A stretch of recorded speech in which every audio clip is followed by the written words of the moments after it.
Shalom bien-aimés dans le Seigneur Jésus-Christ et que la paix du Seigneur continue à être toujours sur vous au nom de Jésus-Christ. Amen. Nous allons parler de la part de notre Seigneur et souverain Jéhovah ce matin, toujours dans le livre de Genèse, nous allons maintenant commencer au chapitre 2e.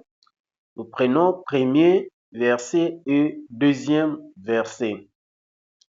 Ainsi firent achevés les cieux et la terre et toutes leurs armées. Dieu acheva au septième jour son œuvre qu'il avait faite, et il se reposa au septième jour de toute son œuvre qu'il avait faite. Bien-aimés dans le Seigneur Jésus-Christ, notre Père Céleste a achevé toutes ces œuvres qu'il avait faites, que ce soit dans les cieux, que ce soit sur la terre et toutes leurs armées. Et là, nous sommes déjà au sixième jour que l'Éternel a terminé toute son œuvre. Dieu a travaillé pendant toute une série de 6 jours qu'il a fait tout ce que nous sommes en train de voir aujourd'hui.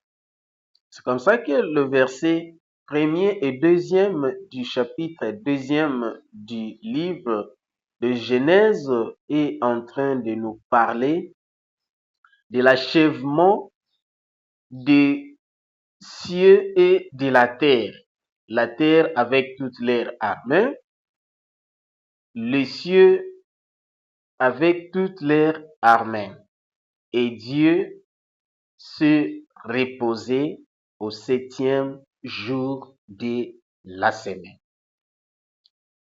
Bien-aimés dans le Seigneur Jésus-Christ, nous voyons ici que après avoir tout fait, Dieu se reposait. C'est-à-dire, le repos était très nécessaire.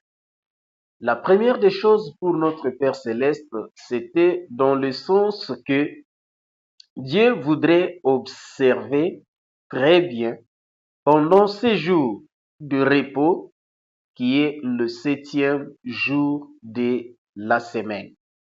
Il se reposait, il a observé, il était dans la joie pour voir tout ce qu'il avait créé.